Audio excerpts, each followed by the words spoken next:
Hello and welcome to episode 12 of Foreign Correspondence, a podcast about journalists. I'm Jake Spring, a foreign correspondent with 8 years' experience in Brazil and China. This week, I bring you a rarity, another podcast episode recorded in person, this time here in Brasilia. I spoke to Bruce Douglas, who is an editor for the news service Bloomberg here in Brazil's capital. Bruce came over to my apartment, and we had some beers and shot the shit. That actually probably is not the preferred method if you want to keep things concise and easy to edit into an hour-long podcast. But that method did succeed in dredging up some great stories from Bruce over the course of our nearly 3 hours of talking, which I've distilled through the magic of editing into 1 hour. I love the twists and turns of his life story that included a 7-year stint working for BBC Radio and about 4 years of freelancing in Rio de Janeiro. Bruce's honesty is also striking. Whether it's the extra push he got to move to Brazil to work as a journalist on a permanent basis, I won't spoil what that reason is, or the travails of freelancing that eventually led him to seek out a full-time job at Bloomberg. He also walks us through the article he wrote on essentially a mafia in Rio de Janeiro, and it's an extremely compelling story in which hanging around in Brazil all these years pays off big. But it's better to hear it from Bruce himself. So here it is, my conversation with Bruce Douglas of Bloomberg in Brazil.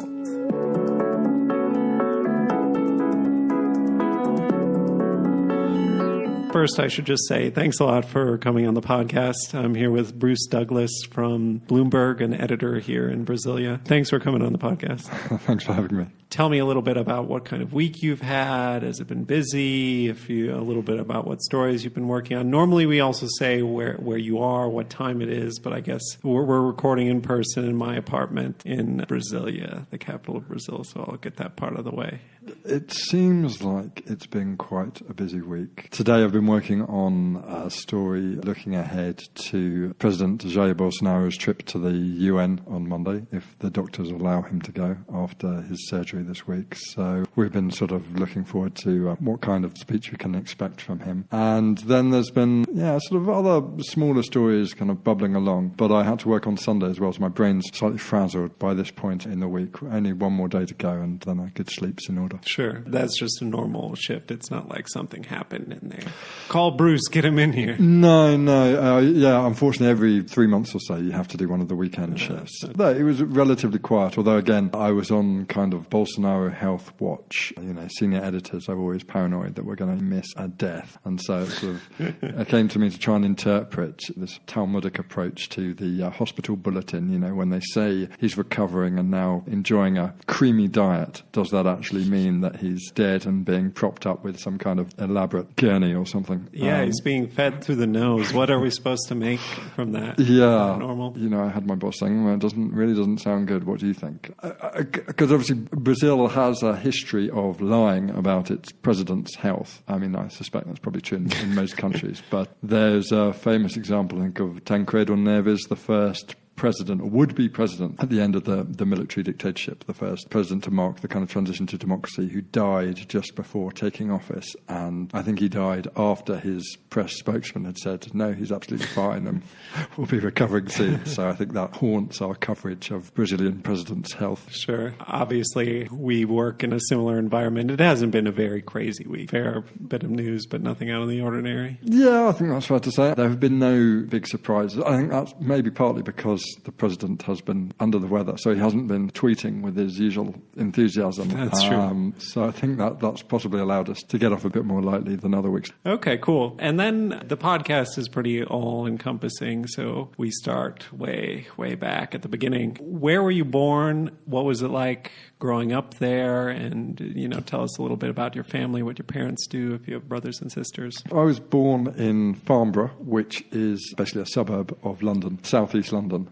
And my parents, my father, he ran a furniture shop, and my mother, she worked as a careers advisor, basically kind of running tests for people to decide what careers they should do, which was kind of helpful when she kind of forced me to try various things in order to figure out what I wanted to do as a career. And I have two sisters. I have an older sister who's about 18 months older than me, and a younger sister who's sort of 5 to 6 years younger than me. So I'm the only male. All my cousins are female. which meant that when I was growing up, I always got given second helpings. And not sure my therapist would agree, but I think I had a pretty happy childhood. I grew up basically in villages around the town of Sevenoaks, which is about 20 miles southeast of London. It's sort of the first green area that you get to. If you take the train southeast of London, then you'll sort of pass through all this urban sprawl, and then since you pass through a few fields, then you end up in Sevenoaks. So it's kind of Commutersville, but I guess quite an upmarket Commuterville. Most of the people who lived there, a lot of them were lawyers or financial services professionals who worked in the city. At least that would be kind of the profile of a lot of my friends' parents. So I guess it's quite a middle-class town. And yeah, I always lived in villages on the outskirts of that. So I went to school near where I lived. We moved quite a few times for no particular reason. Your dad's furniture shop was still always in the same Yeah, it was always spot? in the same place, but we, for whatever reason, my parents seemed to quite like moving. We moved, I think 5-6 times by the time I was 18. And there were some places that I liked better than others. My favourite place was a place that was really kind of remote in the country. It had a big garden, it had a big pond. There was a huge willow tree overlooking the pond, and we were there during the Great Storm of 87, which for English listeners will mean something possibly. Not for many other people, because obviously Great Storm is all relative by UK's very mild weather standards. Right, yeah. It wasn't exactly Hurricane Katrina, but it was a big storm. And it blew down loads and loads of the trees in the area where I lived in the southeast of England. And it blew down trees around our house, including this tree that was standing right by our house. And we actually had to evacuate our house because this tree was threatening to crush it. I can't remember where we stayed. We stayed somewhere away from the house while they cut the tree down that we could go back in it. But then there were lots of half-blown down trees, which were perfect for, I was 7 at the time, and so for climbing and scampering around. All these trees, which had been a bit of a challenge, were made a lot easier when they were leaning at a 45-degree angle. Sure. That reminds me, when I was growing up, we only moved once, but I lived in a place called Oshkosh, and we had, I think, the second or third tallest tree in town, and there was a giant storm, and the biggest tree in town fell on the person's house. So our tree moved up on the ranking.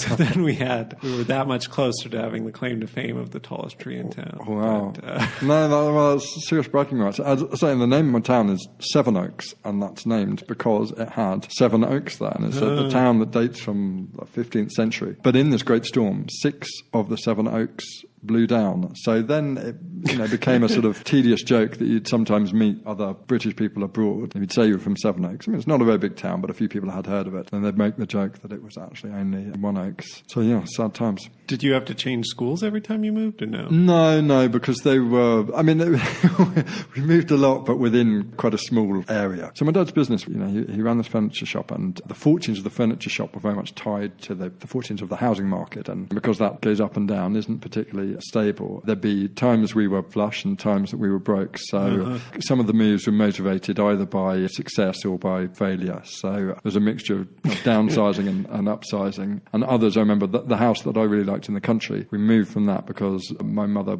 hated living in such a remote area and felt it was a little bit sketchy. It was a normal sized house, but it was next to this massive former stately home, something fairly grand. And that completely emptied out. I can't remember what happened, but the owners went bust or something, and they weren't able to sell it, they weren't able to rent it out. It was basically abandoned, and it became a kind of location for acid house parties. So there'd be like these kind of raves at the party next door. Yeah, it sounds kind of awesome, like an abandoned manor. But then they sent security guards in to stop people from throwing parties in there, and we were given a tour round after like one of the parties by the security guards, and there were beer cans everywhere, and this kind of ghostly, creepy vibe to the house, which as kids was incredibly awesome. But I can see my mother wasn't such a big fan of atmosphere. The other side of the house, so we had this sort of stately home on one side, and then we had a kennels for hunting dogs. Oh. So you had the mix of occasional raves in this one house, and then the howling and barking of all these hunting dogs next door. And as kids, we occasionally had pet rabbits, and obviously the dogs next door could sniff out the rabbits and would occasionally burrow under, and we'd come home from school to find our rabbits ripped to shreds. And my dad went to complain one time to the owner of these kennels, but they didn't have any kind of working relationship, and the guy threatened him with a shotgun. So, which is, obviously I'm talking to an American American, so, you have some familiarity with guns, but in the UK, that's pretty rare. Yeah. Your dad, does he still run a furniture shop? No. Are your parents both retired or what? So, yeah, my parents, my mum still does a bit of work every now and again, but my dad retired. He sold the shop, I guess, probably about 7 or 8 years ago now. He's now very happy as a retiree. Your mom was a career counselor, not in like your school or anything, no? No, she did do some sessions in our school, yeah. I don't know how it works in the US, but in the UK, you tend to do these psychometric tests. In the UK, it's called the Moresby test. A mixture of psychometric tests and also really kind of dumb tests. So a mixture of tests where it's circle, square, diamond, and what's the next shape in this sequence. But then also questions like, do you want a career where you work outdoors or something? Do you want a career where you, are only in an office? Or do you want a career where, I don't know, you wear a jetpack or something like that? So you fill out all these questions. Yeah, and then you get your answers back, and, they're normally completely ridiculous. Cake decorator. Yeah, well, I think I got fireman, PE teacher. I was never very sporty or good at putting out fires. Because I think I said that I wanted to work outside. Did you start taking an interest in writing before you went off to college or no? Yeah, I always wrote a bit. There was a school newspaper called the Argus, but me and a friend of mine thought that the Argus was too establishment. So we set up a kind of rival newspaper, which we were very proud that we produced by stealing photocopy credits. So there was some card you had to put into the photocopy machine in order to print off copies, and somehow we found a way of gaming the system and producing limitless copies. So we felt proud that we were producing this magazine for free, and it changed names every time. Again, that was part of this deal. So it'd always be some kind of material and then a vegetable. So there was the glass onion, the China carrot, and, I don't know, stone tomato and things like that. Stone tomato, I'm turning American. Stone tomato. But this was more arts zine, I suppose, with a mixture of kind of poetry and short stories and descriptions about how to make cool paper aeroplanes. Not a lot of news. Not a lot of news, no. Maybe there was the odd review, again, kind of art review stuff. I guess at that stage, so we're talking I was like 16, 17 here, I certainly wasn't a news junkie. The subject I enjoyed most was English. I also enjoyed history, but I didn't pay that much attention to current affairs. In the UK, you kind of go off to school and you're supposed to already know what you want to do, and you study that for 3 years, and that's, all you study. How did it go down for you? I chose to do English. I seriously considered history, but in the end, I decided that my passion was more for English. Sometimes I wonder if that was the right decision, but anyway, it was a decision I made. In my final year at school was pretty intense when you're preparing for these final exams, and I applied to Cambridge, which was a stretch, and so it just meant extra work. But anyway, that worked out, and so that's where I did my degree, and I did English, which, as I say, like the course there, it's sort of English from 1300 to the present day, and I remember the first term working on this Middle English poetry. And it's not like if you go to Oxford, then you do Old English, which is almost completely impenetrable. This is kind of Middle English, so you have strange letters, but it's just about decipherable. But I remember one of my first tutorial sessions, we talked about a poem called Piers Plowman, which is this incredibly dull allegorical poem about a farmer, essentially. I can't even remember what he does. I think he has some mystic vision, basically. He dreams of a felde full of folka, a field full of people.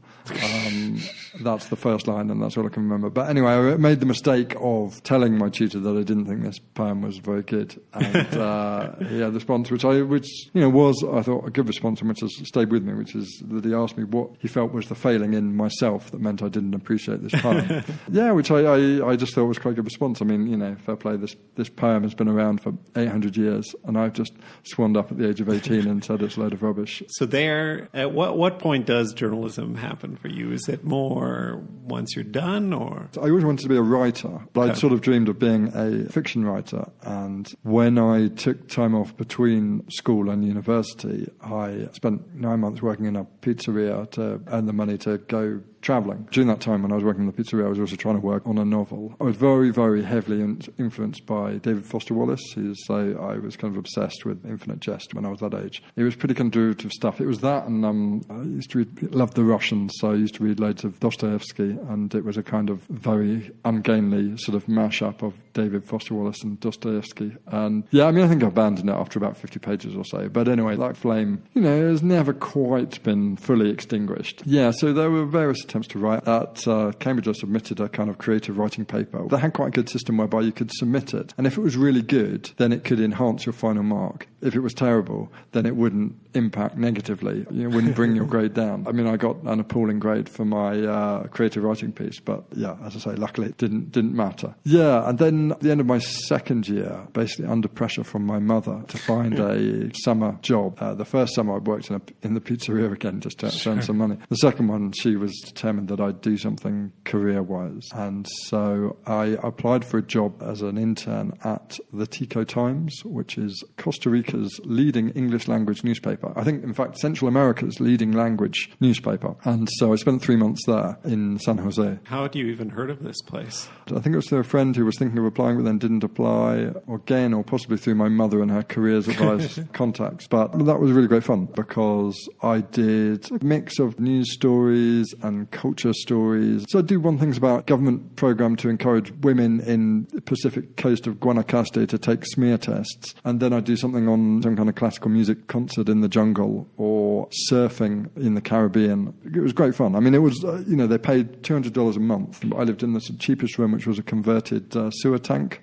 So eventually it wasn't actually, it was like a sort of, annex to the house, which was this sort of metal box. Yeah, and it obviously got pretty hot in there. I mean, it didn't smell. With a family or with... No, like with other gringo wasters, basically, like me. The point was the rent was something like $50 a month or something. So, that's a huge amount of fun. But I got to do some serious news as well as the kind of fun stuff. And did you speak Spanish already going into this? Yeah, so I studied Spanish at school, and when I finished working at the pizzeria, when I'd saved up the money, I went to Ecuador, and I spent 6 months teaching at a university in a place called Riobamba in the middle of Ecuador, and I lived with an Ecuadorian family when I was 18.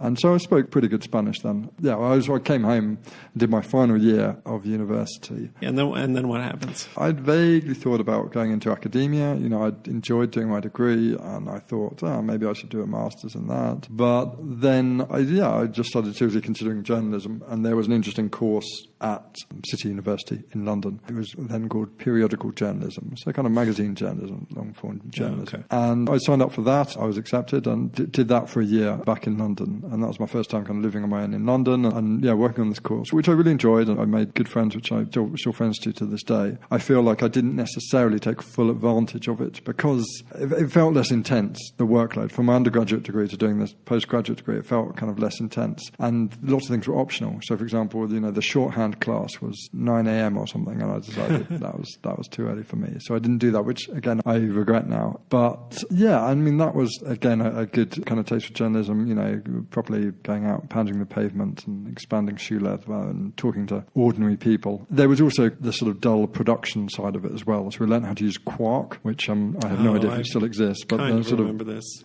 Yeah, the sort of desktop publishing program on those very antiquated Macs. But that actually proved to be what got me my first job, working for a company called Latin American Newsletters, which was, relatively speaking, a well-paid job at that time. In London? In London, yeah. We're still talking kind of journalism standards. But I mean, in comparison to other friends who really, really suffered for quite a long time, this enabled me at least to rent a place, not on my own, obviously, but with friends and things, and, occasionally go out for a beer, which is kind of all you want when you're 24, 25. Yeah, and I enjoyed it, although it certainly didn't feel like proper journalism. It was sort of political and economic analysis. So I was reading all the wires coming in and reading newspapers from these countries. I mainly covered the Andean region, so Venezuela, Ecuador, a bit of Colombia. And yeah, you'd sort of read as much as you can and then sort of synthesize them into supposedly coherent analytical pieces. It was fun and I enjoyed it, but I did it for a couple of years and I managed to wangle a trip to Latin America to work out here, which was fun. So I spent 3 months out here. But I mean, after a while, I didn't feel it was proper journalism, and I was occasionally invited onto the BBC, basically to talk about Latin America. So there was a coup in Ecuador. Or, I was obviously writing about the time of the Chavez revolution was well underway. So if I got invited to talk about Venezuela, then I'd go into the offices of the BBC. This is when the BBC World Service was in this beautiful building in the centre of London called Bush House, and it still had those kind of echoes of Cold War years. years where it was full of Russian defectors and ex-Bulgarian guys who were aristocrats with links to, the secret services. And so I thought one time I'd asked for a job after doing my 5 minutes on whatever had happened in Ecuador. And I was directed towards a pool of freelancers. I did various tests and things, and I was accepted into that pool of freelancers. And then I started working for the BBC, and eventually felt that I had enough of a solid footing there to quit the Latin American newsletter job and work full-time at the BBC. As a freelancer? As a freelancer, yeah. As a freelancer. I was a freelancer for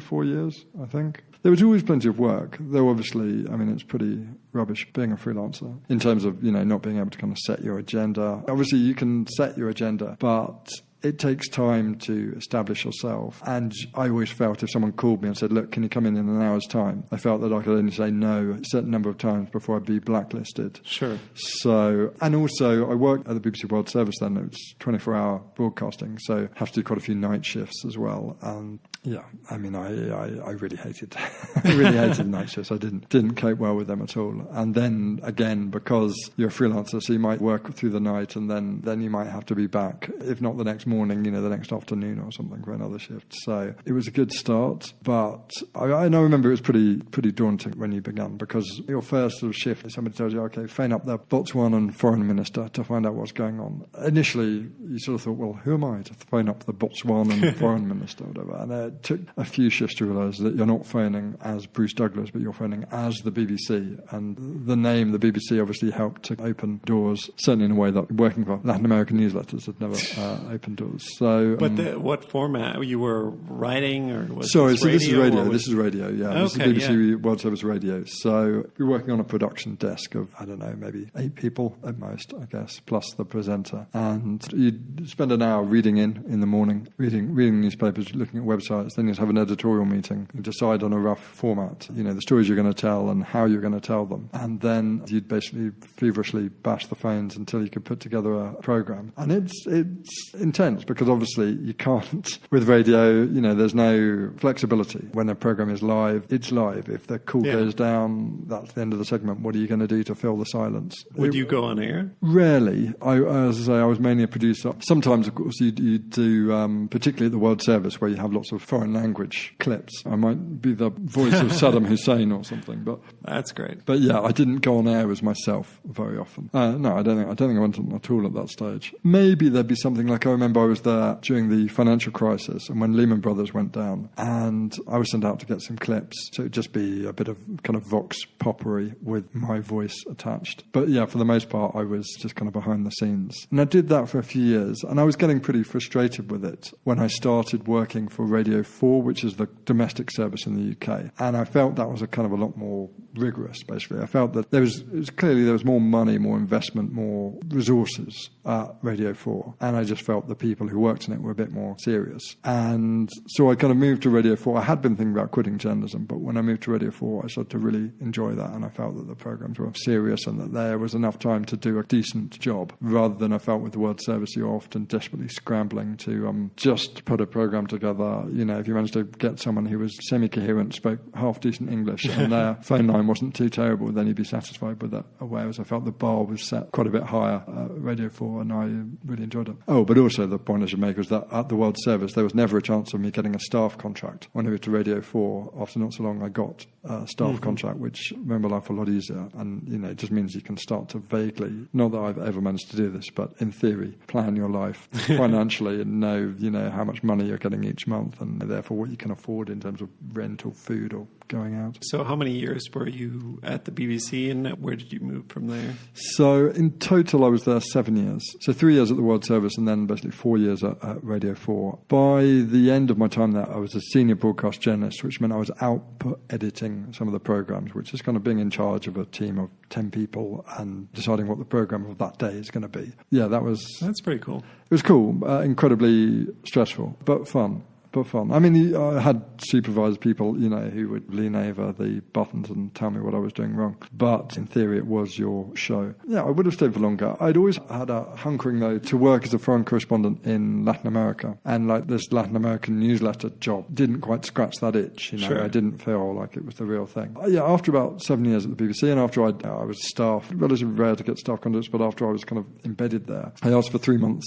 unpaid leave to go and work in Brazil in order to try my hand as a reporter and to, in theory, sort of fulfill this dream of being a correspondent. So I came here to Brazil in December 2012, and I was determined to learn Portuguese. I spoke good Spanish at that point, but I didn't speak any Portuguese. And basically, I spent those kind of in the end, I extended it to 4 months, doing bits and pieces. I mean, 2012 was before the World Cup, before the Olympics. There were kind of enough stories to sort of keep me fed. And it was at that time that I started to write for some of the newspapers back in the UK. Mm-hmm. I'd done a tour of newspaper offices before I'd left, so they knew that I was going to be out there. And I also ended up working again for Latin American newsletters. But that was a blessing. I mean, it allowed me to keep kind of body and soul together. Because in theory, the BBC couldn't know that I was working. I mean, there's a sort of slightly bizarre rule whereby, in theory, you weren't allowed to be working. But yet, they accepted some of my work. Like the particular programmes team that I worked for accepted my work, although in theory, I wasn't supposed to work. Yeah, I really enjoyed it. I mean, I lived a slightly ridiculous life in Rio. I stayed in an Airbnb not far from Ipanema Beach and lived with this woman called Fernanda, who was a dentist. And anyway, she was very nice, if incredibly neurotic. She spoke okay English, but I remember that she just put the fear of God in me as soon as I arrived, and that she told me that I shouldn't go out with either my watch or my wallet, which soon proved to be impractical because nobody gets stolen. And she told me this horrific story. She was divorced and she'd been out on a date not long before with some guy, and basically their car had been held up at gunpoint, and the thieves had taken them out of the car, relieved them of their money and their jewellery and whatever, and then made them stand against a wall or something, and then they made the guy, her date, they made him pull down his trousers, and then they shot him in the ass. What? And then drove off laughing, basically. So this is one of the first stories that I had. Slightly absurd and also slightly horrific. So I was kind of very cautious in my first few weeks, and then you steadily figure out what's what. Now, Rio is a very dangerous city. It wasn't quite so bad back then. This 2012, when there was a lot of money flowing in, all kinds of reasons. The oil business there was booming, but also there was a lot of investment to try and spruce up the city before the World Cup and then before the Olympics. So it was safer then, but even so, I mean, middle-class Brazilians who lived there for a long time and have been traumatized by the violence and perhaps have unrealistic expectation of what gringos expect. Obviously, part of the attraction for a gringo is the grimy, slightly dangerous edge. And I don't know, that perhaps sounds like a stupid thing to say, but I think part of the attraction is that Rio isn't completely sanitized.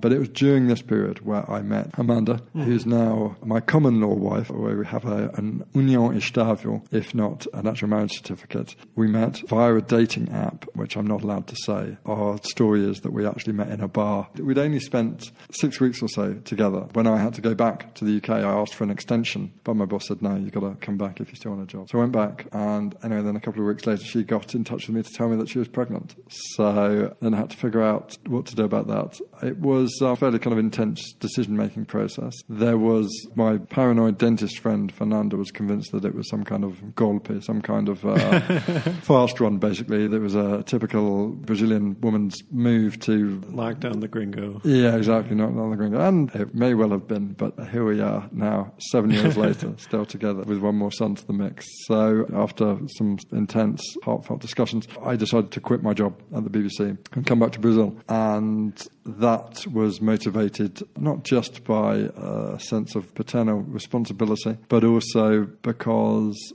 it was the fulfillment of this long-held dream to be a foreign correspondent in Brazil. We discussed the idea of her coming to England, but it seemed to me that perhaps the best way forward in this slightly crazy situation was for me to go to Brazil, and I was confident there'd be plenty of work in the run-up to the World Cup and then the Olympics. In August 2013, I moved back to Rio, and we moved in together and tried to get to know each other before the baby was born. Yeah, wow. So, I mean, how many years did you put in freelancing? Juggling new parenthood with freelancing sounds like quite a feat. Yeah, it was intense. When I arrived back in Brazil, my Portuguese was still pretty rubbish. I had, some prospects of work, once again with Latin American newsletters, and also the BBC had said they'd be keen to take some stuff. I'd also lined up a lucrative gig helping to produce for the BBC during the World Cup. I moved back in August 2013, and in June or July 2014 was the start of the World Cup. So I knew that I had at least a big payday coming at that point if I could last until then. Luckily I had, I suppose it was only 4 months to build something up before my first son was born. It was just a question of making the most of the contacts I'd had in London. Again, I toured the newspaper offices because the BBC is a huge beast. So I'd spoken to their web team, to their news team, to their Latin America team, to their business team, to their sport team, to all kinds of people, so that I had like an in there. And once you got a few stories under your belt, then it was easier to pitch to others, to other organisations outside the BBC. It was quite key getting written stories published so that you could show clippings, because it's quite hard to send radio pieces. And just because simply there just aren't that many radio outlets. And also, as a freelancer, radio is a pain in the ass because it's just very time consuming for what, you get paid. Yeah, I mean, I also relied on my contacts from my time doing journalism school, and that helped. By that time I'd been it was almost 10 years out of journalism school, so I had some friends who were in commissioning editors positions. I had some people to pitch to, which I think again made things a little bit easier. There was loads going on then. Brazil was in ferment basically. Much to my chagrin, I missed the June 2013 demonstrations. A huge wave of unrest across the country, triggered initially just by an increase in bus fares in Sao Paulo, but also other cities. Arguably, as we sit here now, Brazil has never recovered from the convulsions of that period. It started out as quite left-wing protests, became kind of hijacked by right-wing movements. And anyway, Amanda was shot by a rubber bullet during that period when she was pregnant, and she was coming home from work late one night and was hit by a rubber bullet during a protest. But I was back in London working for the BBC at that point. But as I say, those protests never really died down, and there was huge unrest related to the World Cup. So you had the mixture of this huge kind of excitement from the sporting world. I did some sports reporting, even though I really don't know very much about football, but also the social and political and cultural side of that were really in the minds of editors back in the UK. I think it also helped that London had just had the 2012 Olympics. So in some ways, I guess people were interested in how these mega sporting events impact a city. And in Rio, that was fascinating. And there was always something going on. And there have been some positive transformations in the city, but also the kind of international spotlight was drawing attention to gross inequality, unbelievable corruption, and kind of amazing, I guess, cultural resistance, which is very attractive to editors sitting in London. So there was plenty to work with. And though obviously perhaps that died down a little after the World Cup, but then you had the 2014 elections, and that was a big story. And then as soon as the elections were over, the first moves to try and get rid of Dilma began, and you had more protests, more upheaval, as well as the Olympics on the horizon, which again was of huge interest in the UK and I guess, around the world. I did lots of stuff for US and Australian media outlets. So I'd always felt there was a strong appetite for Brazil stories. To be honest, I couldn't have imagined a better place to be as a reporter starting out as a freelancer, because you had an incredibly exciting story with global interest. At the same time,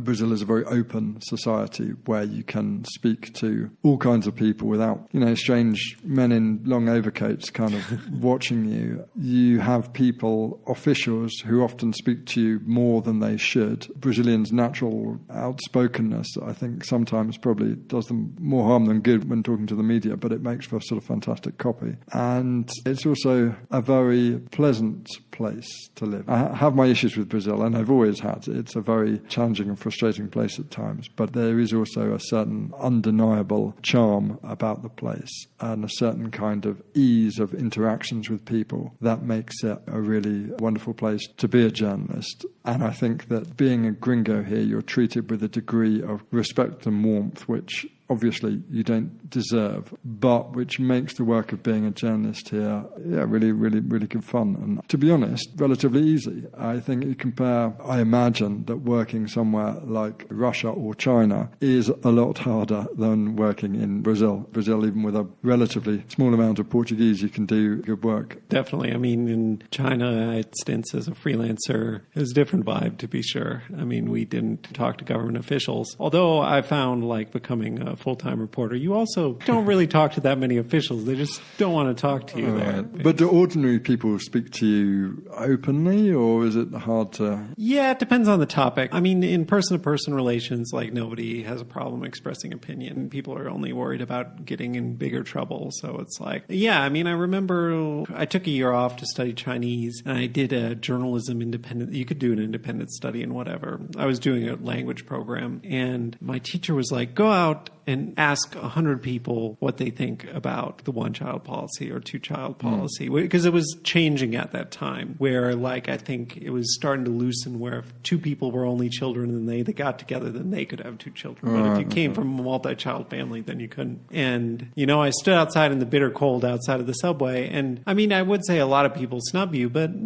half the people talk to you, and I didn't get 100, but I got like 40. Right. But so, yeah, no, it's not that difficult. I find in China, maybe even more than Brazil, people are very, impressed by gringos who speak Chinese especially. So they're like, oh, wow, this is interesting. Yeah, welcome the foreigner in. So. Will they be critical of the government? I mean, will they say things like one-child policy has been a disaster for us? I mean, that's the issue. If you want to ask somebody their name, it becomes very different.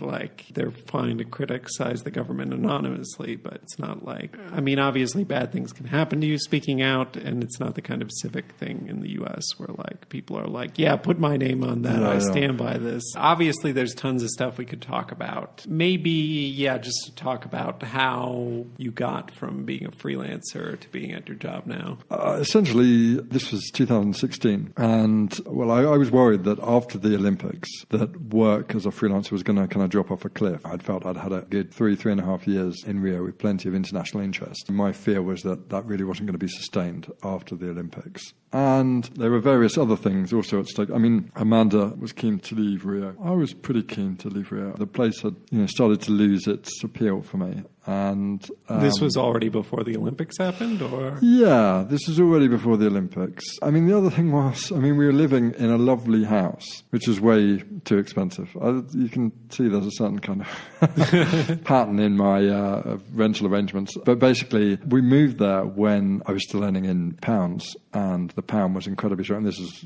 ahead of the impeachment of Dilma, when the economy was really struggling, and there was 6 reais to the pound. I could live like a king. Yeah, wow. For a brief period of time. And we moved into this house, and then gradually the economy recovered and things started to become tighter and tighter. And I was kind of racking up debts in my English bank account. And then I got a bit sick as well. I had long-standing digestive problems, and then I dislocated my shoulder. I've dislocated it kind of several times, but this one was quite bad, and I didn't really have proper medical insurance, and there was just a combination of factors. It was a very kind of stressful time just in the run-up to the Olympics, and I was like, I've got to get a job. I've got to get a proper job. And I'd read a bit of Bloomberg's work while I'd been in Brazil. There was a couple of long-form pieces which they'd done, which I thought were really good, and there was some regular, shorter coverage of politics in Brasilia, which I'd always found, useful and ahead of the curve. And so I think I found on LinkedIn this advert to be a reporter, a congressional reporter in Brasilia. So actually I applied for the job as a congressional reporter, and it was during my interview process they asked me if I'd like to consider running for an editor position instead, which I was a bit hesitant about at first. I felt that I enjoyed reporting more than sitting in an office, but I was keen at that point to get a job. I had,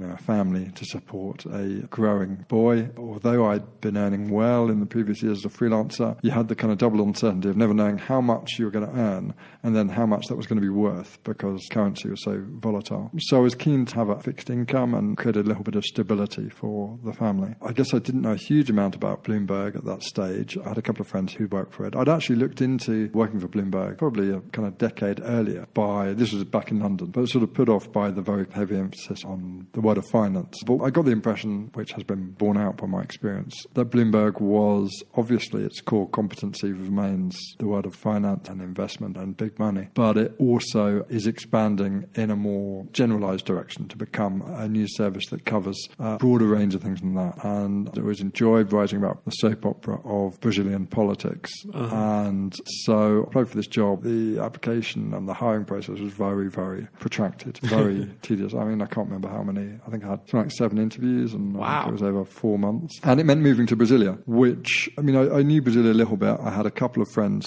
who lived here, and I'd promised Amanda that we would leave Rio. I hadn't told her where we'd go, but I promised that I'd find a way to get out of Rio. And so we both visited Brasilia, actually. In the dying days of my freelance, I'd interviewed then President Dilma Rousseff with a couple of other foreign correspondents. I was working for The Guardian then as a freelancer. And so I'd interviewed her shortly before her impeachment. And I'd invited Amanda and Fred to come up and join me in Brasilia after the interview, just for a family holiday, basically. And so we knew the city, and she liked the city. It's a very green and pleasant city. You know, It's a nice place to raise your family. It's much safer than Rio. You know, it lacks the bars, it lacks the excitement, it lacks the beach, obviously. You know, we knew and we liked Brasilia, so I got the job and we moved there. And it was quite a transition to move from the sort of freelance lifestyle in Rio, where I spent almost 4 years. I don't think I ever wore a pair of socks, very rarely wore a pair of trousers, to suddenly move into this corporate world with, okay, it's not a tie and suit type affair, but smart khakis and a collared shirt. And I guess being plugged into proper kind of organisation. I mean, having worked at the BBC, I'd worked for big organisations before. I understood some of the dynamics and politics that are always at play in a big business. But, you know, it took a bit of getting used to. I was lucky to a certain extent in that I started literally just in the beginning of September 2016, which was just after the confirmation of the impeachment of Dilma. So that meant that the news cycle wasn't quite as intense as it had been during the impeachment. You know, Michel Temer had already been effectively in power for kind of 5 months. I mean, that didn't last long. And, you know, soon there were obviously all the kind of corruption allegations and cabinet ministers falling and that kind of thing. But the first month or two, I don't remember being that intense. And that brings us to where you are today. And what is your job title technically? So I'm Latin America editor for economics and government. Sounds very broad. Sounds very broad. I mean, I cover stories from across the region, but I have to say Brazil is a demanding mistress.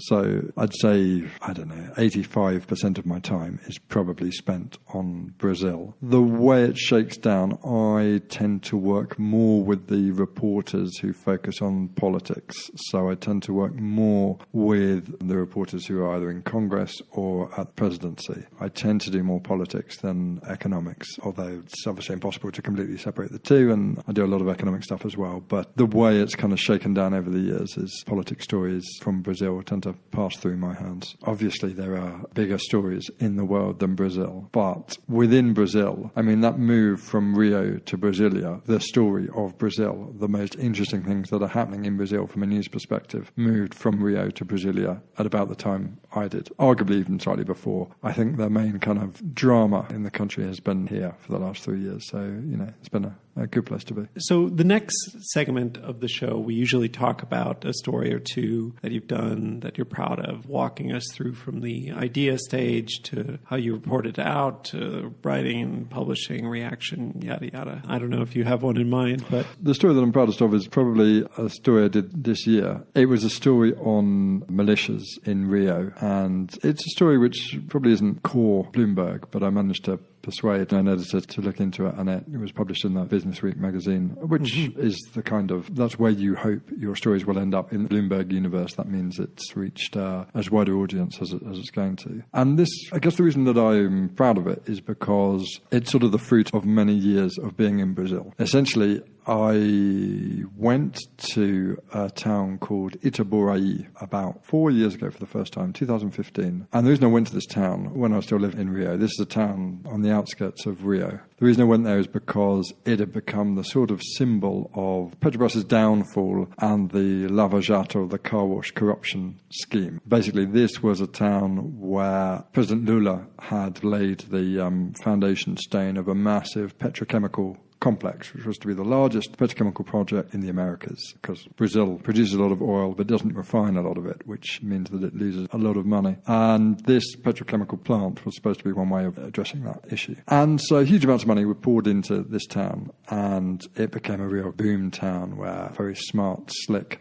apartment blocks sprung up. And this was in a town that previously had very little going for it. It had once been famed for its oranges, but after that it had become a sort of potter's yard. Its ceramics were reasonably well known in the region. But then when they decided to build Comperge, this petrochemical complex, all kinds of investors piled in, building fancy hotels, fancy apartment blocks, shopping malls with helipads on the roofs. And then basically the oil prices started to fall. Petrobras got caught up in this massive corruption scandal, and investment in Comperge was put on hold. The idea was that at its peak, this petrochemical complex would provide jobs for 100,000 people. At its peak, I think it employed something like 29,000. It eventually shut down completely for about 18 months, and Itaboraí became a kind of ghost town. It just became a place full of boarded up shops and half-finished tower blocks and some sparkling new buildings which were completely empty. And I did a story on this in 2015. It wasn't... How did you hear about it? I think it was kind of well covered in the local media. I think that the reason for doing it was because there were some strong stories emerging of the workers from around Brazil who'd come to this place thinking it would be the new El Dorado, who ended up sleeping in these workers' hostels, these fairly grim dormitory motels, desperately hoping that the plant would open up again. Because there was also a complete lack of information. They were just barred from the factory gates, or, the van that was supposed to pick them up didn't pick them up, and they got no information. They didn't know whether they still had a job or not. And often these guys had spent what little money they had in getting there in the first place. And so it was really chaotic and unclear. And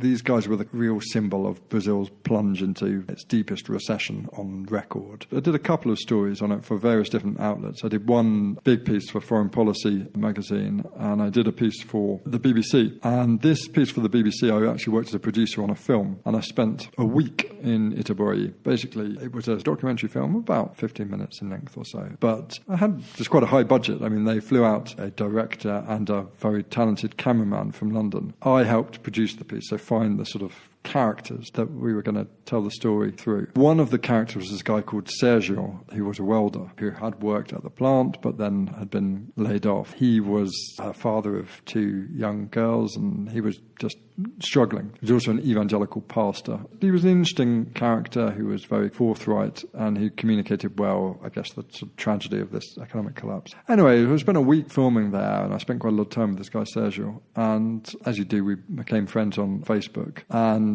I guess maybe exchanged a few messages kind of over the years. But this was back in 2015, and then at the beginning of this year, he got in touch with me via Facebook, and I hadn't spoken to him for a very long time. But he got in touch with me to tell me that he'd kind of reached his wit's end, that this town had been taken over by a militia, by a kind of criminal gang. Basically, in Brazil, a militia was normally comprising groups of off-duty police officers or maybe even firemen, generally people with legal access to firearms, who form vigilante neighborhood watch groups. That's how they start, and then they turn into fully fledged mafias, charging everyone for protection and charging, for essentially to allow people to live in peace, and charging, the supply of gas or cable TV, those kind of things. And he told me that this militia had moved in and that it was an incredibly violent gang, which was very bold. They paraded around town, armed men, even in their civilian clothes, and that they clearly had a very close relationship with the police, because they'd often be seen either getting out of police cars or talking with police officers, and that a lot of people had disappeared in the town, and it was suspected that they'd been killed by this militia group. Other people had been driven out of the town. So it was a story which certainly isn't part of Bloomberg's core coverage.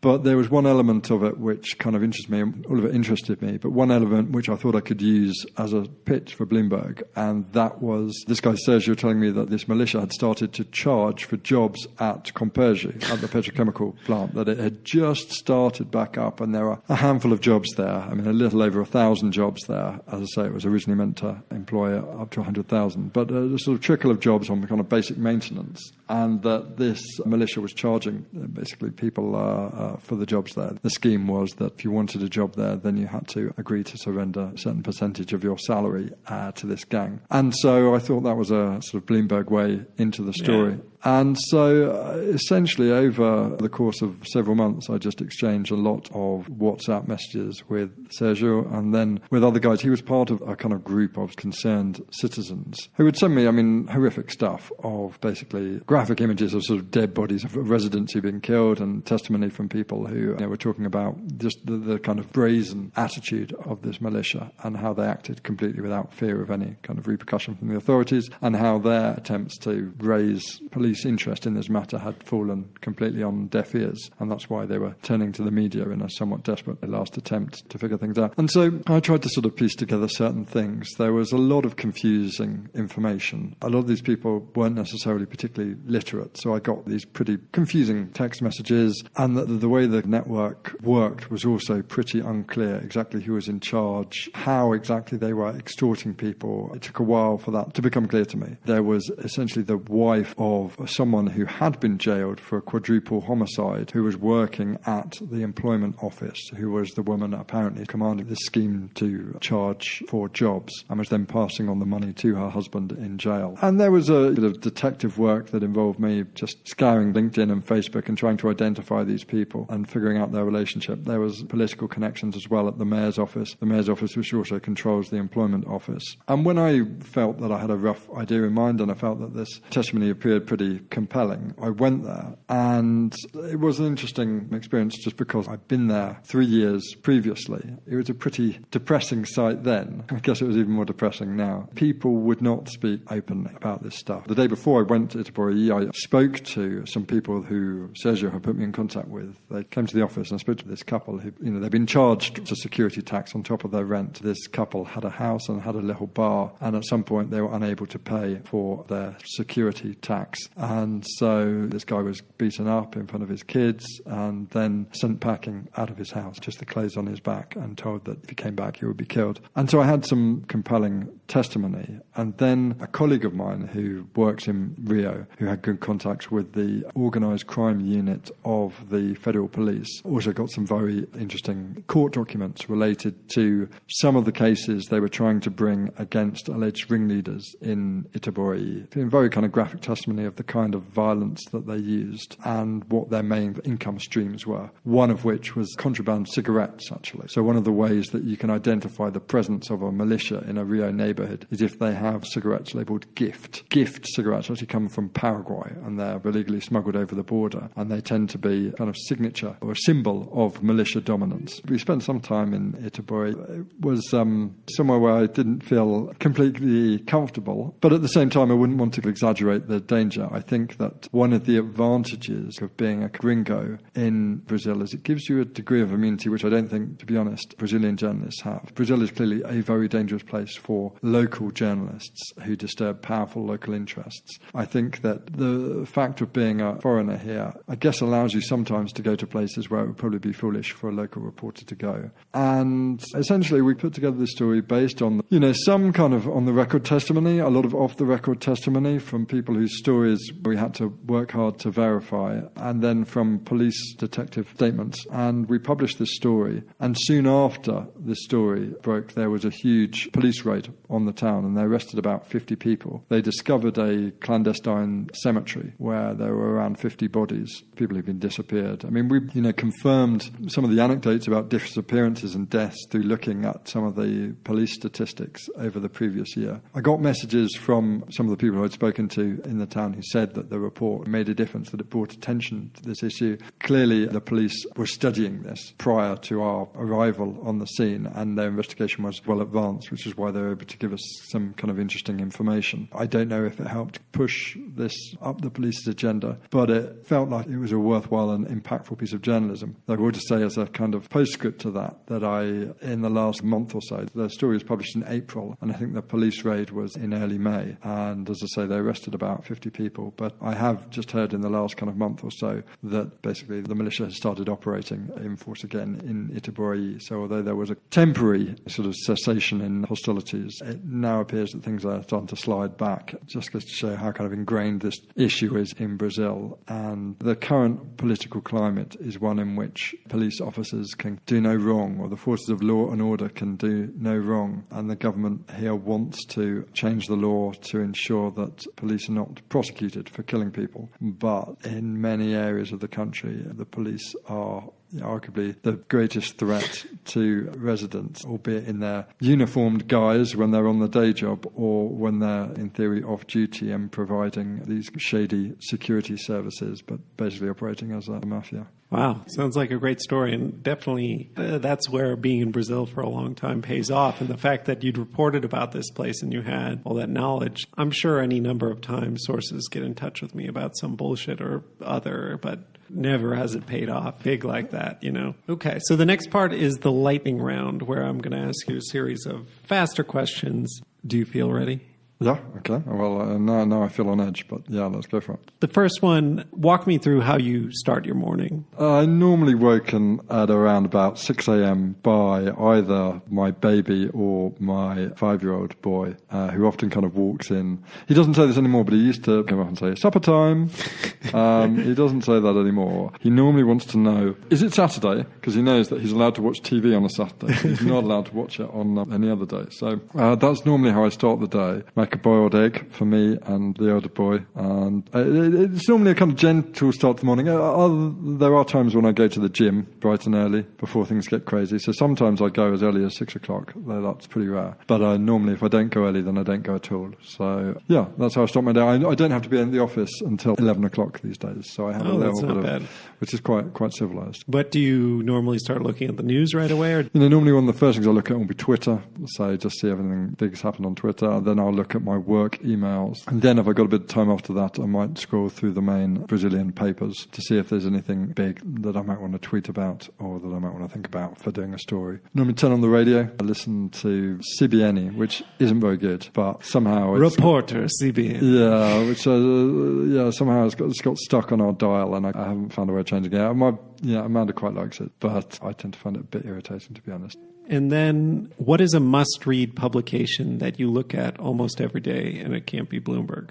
I look at The Guardian and I look at the New York Times every day. I also, to my shame, you can edit this bit out if you want, I look at The Sun, which is an English tabloid. I don't know why. It's just, if it's something to do with homesickness or whatever, because it doesn't really require any kind of mental energy. And I'm just vaguely intrigued always about either their take on whatever political disaster is happening in the UK, or to a certain extent it's to do with matando saudades, to that feeling of homesickness. Yeah. So, it's got the latest celebrity who's been kicked out of it's not Big Brother anymore, whatever it is, Geordie Shore, whatever. If I know these people, then I feel, okay, I'm not completely cut off from the UK. Yeah. If I don't know them, then I think, oh God, that's fair. Lost my roots. That's fair. Is there any particular subject matter you read into or you're particularly into in your free time, not related to work? I do read a lot of stuff related to Brexit. Which isn't related to my work at all now, but which I feel as a sort of concerned British citizen I should have a grip on. There are particular kind of columnists who I like. There are just certain writers who I will look for.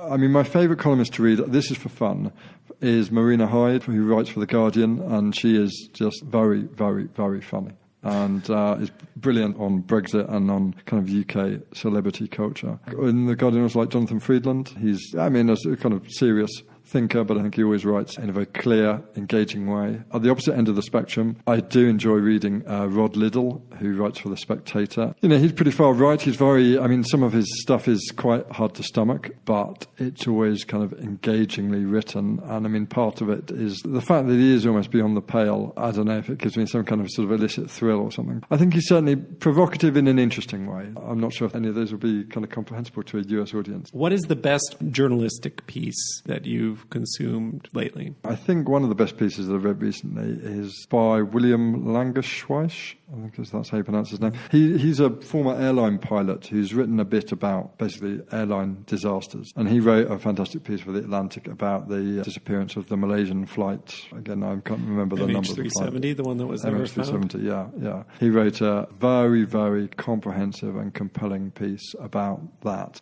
Doing a lot of detective work in which he kind of theorizes that basically it was essentially a kind of suicide by the pilot, which I believe elsewhere has been kind of dismissed as idle conjecture, which pins the blame on a man who's not able to defend himself. I found the evidence quite compelling in the way that he drew on such a sort of vast web of resources, from beachcombers in Zanzibar who found parts of the fuselage to US-based simulators of flight pattern to interviews with the pilots' drinking buddies. It's a very long form and very comprehensive piece of journalism which includes a lot of technical detail, but which never gets boring and never loses the human angle, and is also beautifully written. Do you remember what it was called? I'll get a link from... I mean, so he's called William Langewiesz, Langeis. Is Twitter important to you? It is, yes. Yeah, I'm about to reach 10,000 followers. It's important. By the time I post this, if you haven't reached it, something has gone horribly wrong. It's important to me because I like broadcasting my news there. I feel that it's a way of getting engagement. But I do think that Twitter is a fantastic journalistic resource. As a kind of first alert system, I think it's really unbeatable. And I've been using it for over 10 years now. I'm slightly addicted to it. Maybe I need to free myself of it. I often feel like I'm one of the first people in my office to know when something important is happening, because I always keep an eye on Twitter. As I say, maybe my mental health would be better without it, but I think I'd be a poorer journalist. So the next questions are a series of yes or no questions. Huh?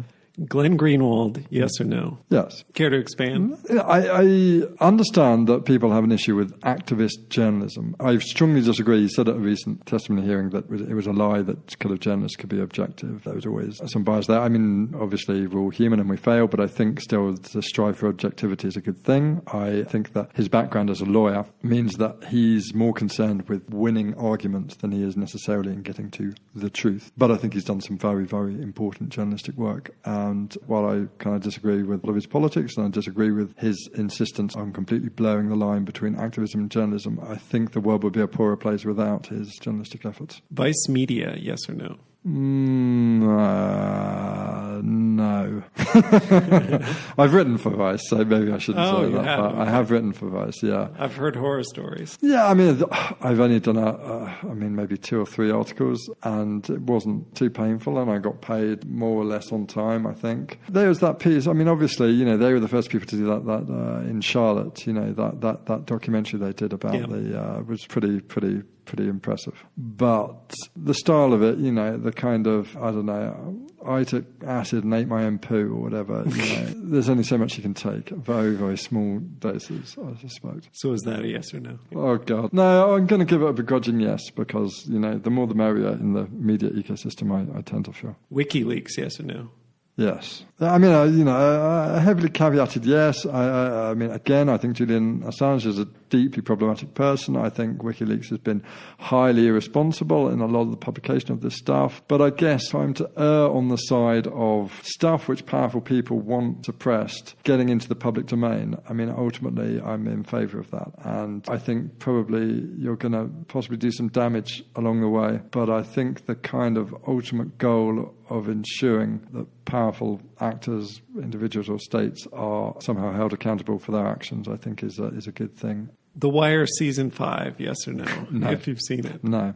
I love The Wire, but Season 5 is poor. It's very poor. And deeply disappointed, given that I'm a journalist, given David Simon was a journalist as well. It just felt... I mean, I think I've suppressed the memory of it now. I mean, because also, my personal favourite is Season 4. I mean, I just think... I agree, totally. And so it's a hell of a come down. Yeah, I actually started with Season 4 because my cousin was watching it, and he's like, we'll just watch it, and I'll explain to you the backstory. And we watched like 7 episodes in the first night. We stayed up till like 5 in the morning or something ridiculous. But anyway, the most like gut-wrenching scene of that is when he leaves the kid in the foster home and he's like, "Are you going to help me, Sergeant Carter? Are you going to help me?" And he just kind of like walks out. Yeah, I've never seen child acting like that on anything else. Deplatforming, yes or no? I mean, generally I'm against it, but I think there are some legitimate exceptions to total free speech. I mean, when I was at university, there was a big thing about David Irving, who was a Holocaust denier, basically, a historian who'd written quite a lot of books sort of challenging official narrative of the Holocaust. And deplatforming is different from burning someone's books. I don't feel that everyone has a sort of God-given right to a platform. You're always going to be making a choice with a certain number of speakers. Deplatforming, generally, I'm against, but I wouldn't make a hard and fast rule all of it, because I think there are some very legitimate exceptions to that. Sure. If you had to trade places with one journalist, living or dead, and you would have their career, who would it be? I guess George Orwell. Can we call him a journalist? I mean, he was kind of bigger than that. I mean, Sure. I think he's... Cite anything journalistic he did, and I'll allow it. So there's a story he wrote, which is based on his experience as a police officer, colonial police officer in Burma. And it's to do with the hanging of a man. But he describes the way this guy walks to the scaffold and how he skirts around a puddle rather than walk through it. So he takes care not to wet his shoes or his trousers. And he kind of speculates on this. Why is a man who's literally just about to die, why does he care whether his trousers get a little wet? Yeah. And he kind of uses this as a basis for an argument against capital punishment. But it's just that beautifully observed detail, which I think is an example of fantastic journalism. And that kind of eye for real material detail is something which I aspire to when I'm reporting anything. What is one thing you wish you could travel back in time and tell your younger self? I wish that I had moved to Latin America earlier. To a certain extent, I'm fulfilling my youthful ambitions slightly too late and in a slightly sort of cat-handed way. And I think I would have told my younger self, just buy that plane ticket and go to where you want to go. Don't worry about the debts. You'll figure it out. Makes sense. What is one thing most people don't know about you? I've got a peanut allergy. Most people know that. All right. Well, most people don't know that I have this ulcerative colitis, which is this very unpleasant bowel condition, which makes life quite unpleasant when it's in crisis and has unfortunately impacted my life to quite an extent, which has limited how much reporting I can do and why I do more editing now than reporting, because I just don't have quite as much mobility as I would like. Had it not been for this particular ailment, I like to think that I'd be still out in the field doing a bit more reporting. What is your favorite film, book, TV, or other media property about journalists? I mean, I thought the film Spotlight was excellent. I really enjoyed that. I wouldn't necessarily go and see a film or read a book about the craft of journalism. I feel like it's like a busman's holiday. Do you have that expression in America? We don't. So, I have no idea what that means. A busman's holiday means basically you do something for your holiday which you do in your working life. Okay. So I guess a busman's holiday would be going on a bus. So I don't necessarily want to watch films about journalists when I'm in my downtime. And then the final question, qualifications aside, if you couldn't be a journalist, what job would you do? Something that paid me lots of money. No, what would I do? I suppose that qualification, no object. I would like to write more. I'd like to, maybe that doesn't count because it's too close to journalism, but I mean, if I had the time and the resources, then I would like to dedicate my time to writing. I think non-fiction, so as in sort of journalistic books. That's not really a very good alternative, though, isn't it? Rather than journalist. No, I'll tell you what, a stand-up comedian. Okay. I tried a bit after university. When I lived in London, I did a course in stand-up, and I did a handful of shows or so. But that was when I was working for the BBC, and you had to do these shows, they're always in pubs, 10, 11 o'clock at night, and then I was working after at 6 a.m. the next day, so then you had to get back across London and go to bed, and I also couldn't necessarily see a future in it. I get that. I mean, listen to so many hours of Mark Maron. I've watched a lot of stand-up comedy. Seems like a pretty awesome job. Okay, well, is there anything else you'd like to say before we sign off? No, I don't think so. I think you got the best out of me. Okay, well, thanks a lot for coming on the podcast again. A lot of fun. Cheers. That's our show. Thanks for listening to my conversation with Bruce Douglas of Bloomberg in Brazil. I'll post links to some of the things we talked about in the podcast description and also on our show page, foreignpod.podbean.com. If you like the show, please subscribe to it in Apple Podcasts, Stitcher, Spotify, or wherever you get your podcasts, and leave it a 5-star review. Beyond that, it would be a huge help if you also write out a positive review saying what you like about the podcast. It helps get the podcast more attention in Apple and other apps. You can find us on Twitter at @foreignpod or tweet about us with the hashtag #foreignpod. On Facebook, our page is facebook.com/foreignpod. Above all, if you know someone who might like the podcast, please recommend it to them. The show is produced and edited by me. Our music is a track called Love Chances by Mackay Beats. There's more information on that in the podcast description and on our show page. Please look for the next episode to be posted on Sunday, November 3rd. Until then, I'm Jake Spring, and this is Foreign Correspondence.